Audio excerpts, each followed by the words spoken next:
Hello you, welcome back to Geekism. You join me in Planet Coaster as we carry on with our Let's Build series. We're going to be working in the Pirates area in just a moment, but first of all we have a new Patron to add to our Hall of Patrons. As you see here, styled in the style of the Hall of Presidents in Disney.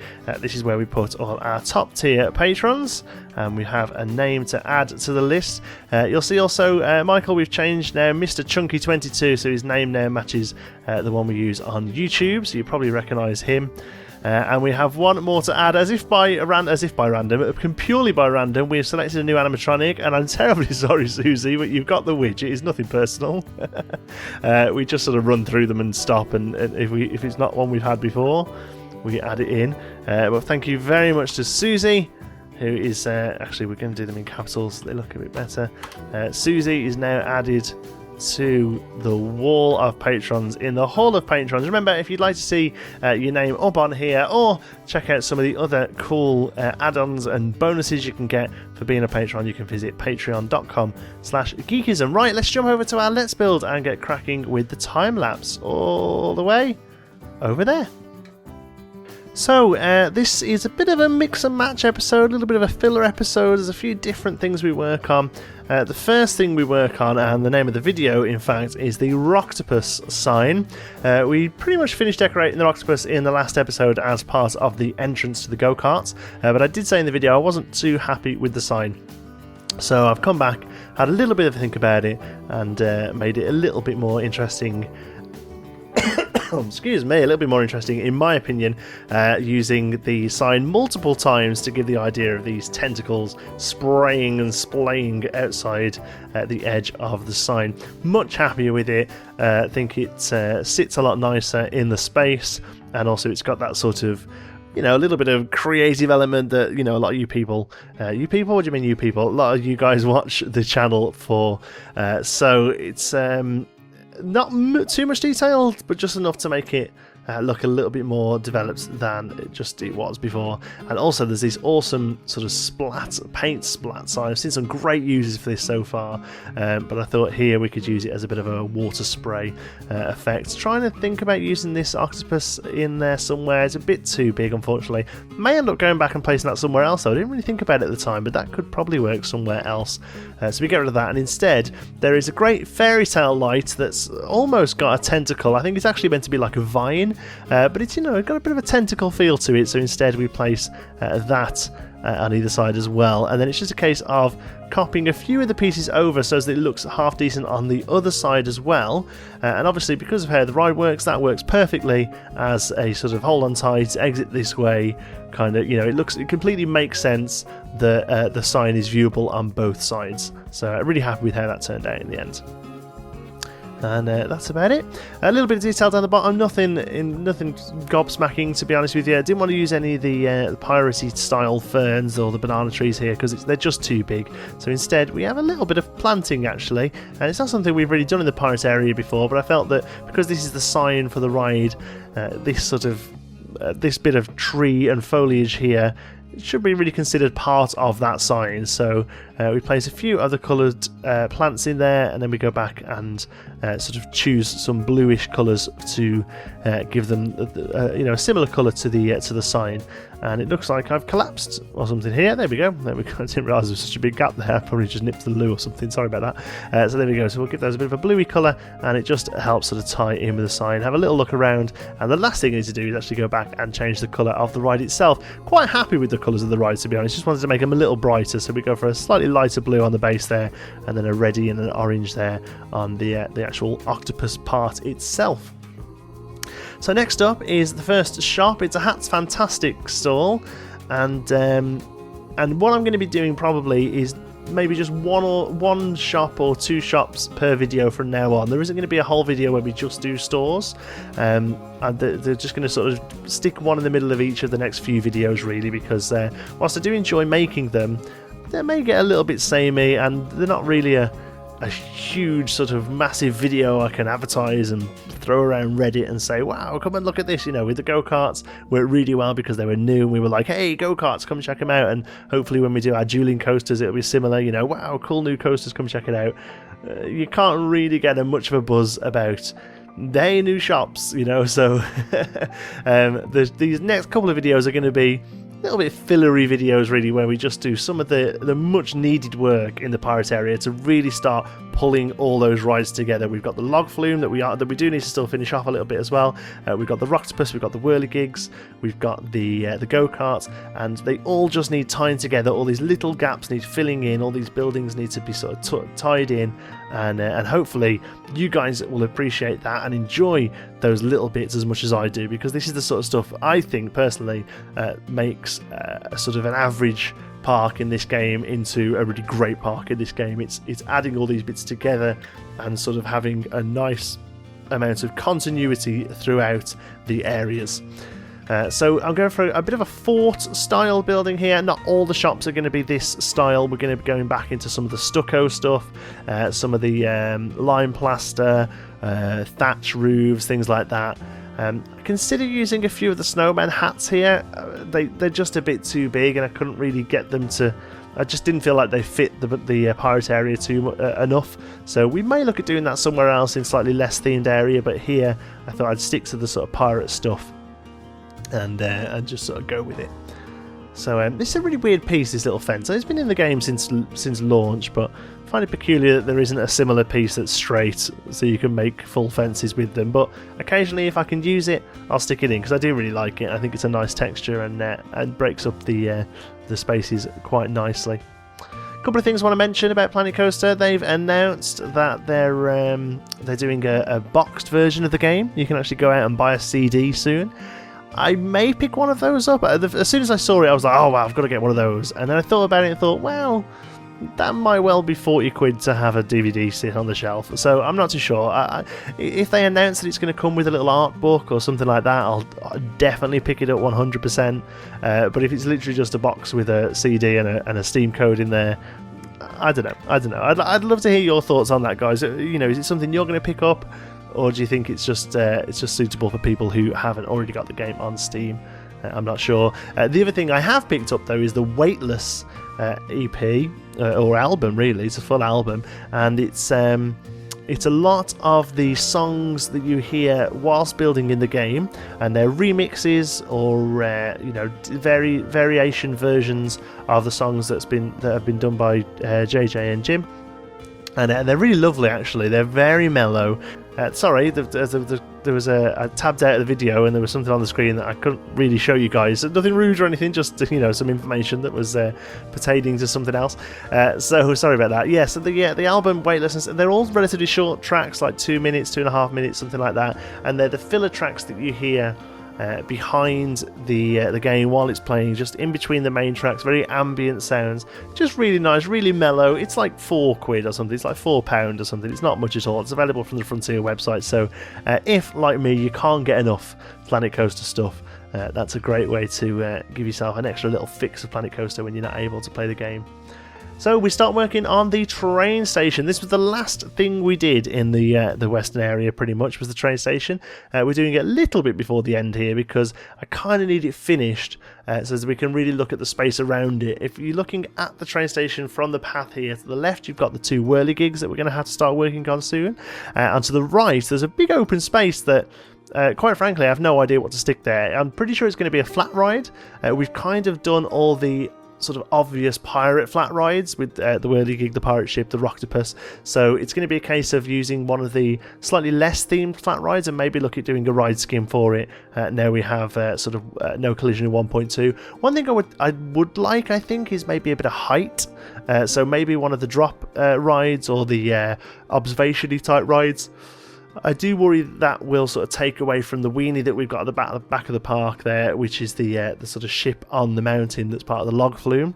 When I originally built that, I thought, wow, that's huge, that's massive, you're going to be able to see it from everywhere. But as we've built other areas of this pirates area, it's sort of started to fade into the background a little bit. So I want to be quite careful that I don't completely block that off. But any suggestions of what flat ride could go in the space there, basically between the Victory and this, that would be great. Please pop them down in the comments. As you can see, I'm having an absolute mare with the path here. I don't know what's happened there to the steps. A lot of people complain about the pathing system. I've never particularly found it to be too much of an issue. This is probably the worst I've ever had with it. I really wanted sort of like a little bit of cattle penning on a raised area there, and then 2 sort of straight slopes down. Really struggled with it, and to be honest with you, the building I make around them is kind of enforced a little bit by how the path has turned out, as opposed to really being the building that I wanted to make. But overall, it turned out pretty good, I think. One thing I did say here during the go-kart part of the video series was that the few rocks there may end up going so that we can build a part that sort of ties the train station in with the go-karts. Is exactly what we do here, again using a sort of Pirate Force style design. Again, see, I'm looking back there to see whether or not it's taking too much away from the weenie behind it, but that's probably about as high as you can go getting away with it. Somebody made a really good suggestion, I think it was Dan Fendel in the comments, that this could have been like a treehouse style building, a sort of Swiss Family Robinson, which will have gotten away from just having this huge wall that we now have against the go-karts. I thought it was a great idea. I didn't think it was quite right for a pirate area though, but it is definitely something I would consider doing for another area across the other side of the park, which we're hopefully going to be doing like an adventure sort of style area. We've still got a couple of sort of standard themes to do in the park, one being sci-fi, the other being sort of fantasy, medieval, and I mean, obviously there's festive, but I can't see us doing a full festive area in the park. We may end up doing sort of like a gingerbread ride or gingerbread house area as part of fantasy, I'm not sure. And then the other area I'd quite like to do is a spooky area, sort of using the witch animatronics, the dragon animatronics, and some of the track rides, haunted house, things like that. So I'm going to hold out for that though, because I've got a feeling that by the time we get there, if we do the other areas first, it may be around Halloween time.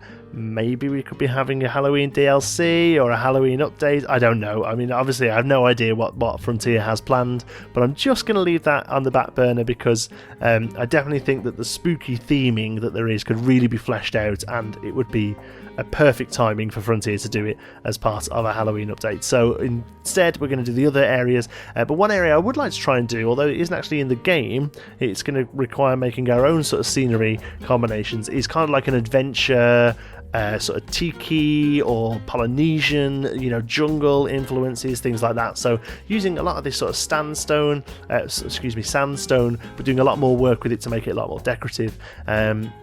It's going to be quite different to this series, but there's a series on YouTube, fantastic, that features Silverette, Rudy Ren Kamel, and Lady Design. I've mentioned it a couple of times during this series, called Koali Beach. That's a really gorgeous sort of Polynesian theme park. So it's kind of going to be like that, I think. It's going to be the completely other side of the park. It's going to be quite a small area, but it is something I want to do in the future.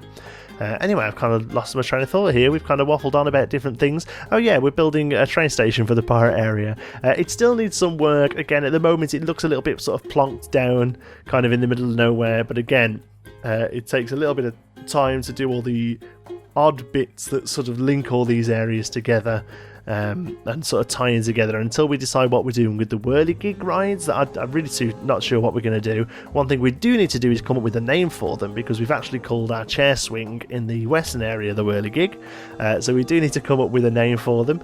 And a few people have asked in the comments, I have replied to them, but I thought I'd mention it here as well. People have asked me why I've put two of them next to each other like that. Frankly, it's something that I've seen in a few theme parks to increase throughput on rides. So throughput is how many people get through the ride in an hour, in a day, whatever. And obviously there are lots of things that rides do to get throughput as high as possible. More seats on the actual coaster trains or rides themselves. In the case of coasters, they have things like brake runs and block brakes, so as that you can have multiple coasters on various sections of the rides at any one time. One thing, you obviously can't do that with flat rides. One thing you can do is make the ride shorter, things like that. Obviously people might feel a little bit sort of shortchanged then. So one thing you can do is just build 2 flat rides. It happens quite a bit. It happens a lot with drop towers. Universal, for instance, has Dr. Doom's drop towers. There are 2 of them. The new Ferrari land that's opened up at Portaventura has 2 drop towers right next to each other. And then it happens with a lot of flat rides as well. Disney, for instance, in Magic Kingdom have 2 Dumbo rides right next to each other, which is what I got in my head when I put the Whirligigs down. And there's a few others. I can't try and think of other ones off the top of my head. I can't off the top of my head, but it's definitely a thing that people do. At the end of the day, if you can't increase the throughput anymore on your ride, build 2 of them and stick them next to each other, and then people can queue up for one or the other. It literally halves or doubles even the throughput of the ride. So that's kind of what I wanted to do with the Whirligig, because it does have a really low capacity, the Whirligig. I think it's something like 12 to 18 people per ride, so it's really, really low capacity. So I thought that would be perfect to try in a little experiment and see how we do having 2 rides right next to each other. I placed one of the awesome pirate signs here that will eventually house the name of this area, even though you can't actually get through into the area from there. It will say something like area name train station. So that's going to stay blank until we name the area. Again, that's going to be down to you guys. I love getting you guys involved with the naming of the rides. We did it with the go-karts. I have asked for names of the log flume as well. Obviously, we're going to be going back to the log flume and finishing that. And I'm going to be picking, there's a couple of names that really stuck out as fantastic suggestions. We've kept Rocktopus as Rocktopus. I like the name Rocktopus. I think it's quite cool. So I'm happy to keep it as that. Obviously, we'll need a name for the Whirligig rides. And Pirate Ship, obviously we kept the name as Victory, but we do need a name for the area. Start thinking about that now if you want to. I won't be picking anything until the area is complete. I think we've got about 3 or 4 episodes still in Pirate area before we move on to our 3rd theme, which is going to be fantasy. We're going to do the fantasy medieval area right in the middle of the park. We're going to have a dead classic Disney weenie, huge castle, but that castle is then going to go, and there's going to be a huge, basically the whole middle of the park is going to be an island with a moat. The castle is going to sit at the front of the island, and then the whole island is going to be a castle town within the castle walls. Inside, loads of buildings, loads of shops, a few rides, not many, a couple of flat rides is pretty much all it's going to be. It's going to be very Disney-esque, loads of stores, loads of places for people to spend money, and then we'll kind of have a couple of the flat rides that will fit within that theme. I'm thinking the Venetian Carousel is definitely going to be pride of place in the middle there, and probably a couple of other smaller flat rides as well.